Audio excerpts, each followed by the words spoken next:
Hello, I'm Jonah, and I am backstage at Soundwave 2015 with Corey and Clown of the infamous Slipknot. Yeah. How you guys going? Infamous is a nice way to do. We're good, man. How you doing? I'm well, thank you. This is not your first Soundwave. You're very well versed in the tour and the festival. And is there anything you're expecting to be different about this year? Have you got anything in store for us performance-wise?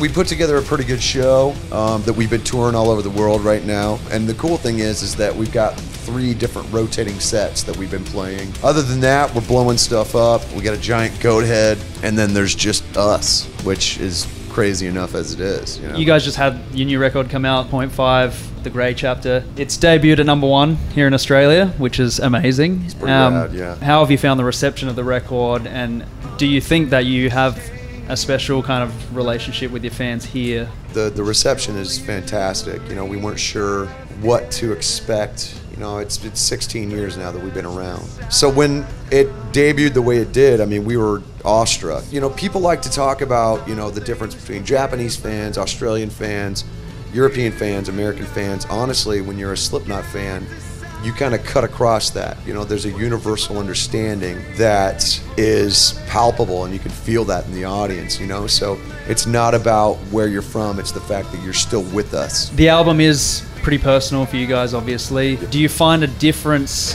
performing the songs from 0.5, The Grey Chapter, you know, on a personal level when you're up there on stage? Or is it, you know, you're just in the performance mindset and you just focus on performing those songs? You'd think that there would be, but everything really kind of falls into place. I mean, it feels really good, you know, mixed in with like the old stuff, you know, and I think that maybe that's because our approach has never changed.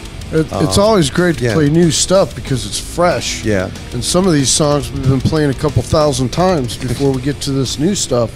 However, you could walk up there thinking you have no love for a song that's going to be played, but there's just that kid up front, or that move that one of your brothers made, or just a thought that comes back to you.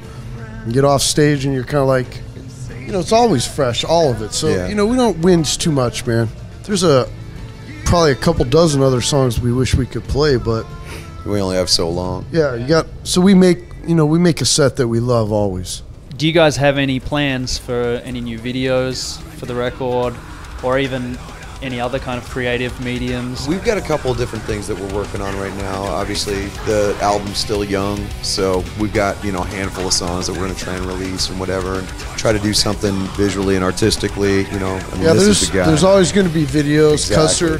Custer's going to be a video eventually. Not just a live video, but a scripted one that Clown's been working on. You know, we're always dabbling in something, but you know, it's a little hard when we're in tour mode because we, as much as we don't live for this is really what it's about.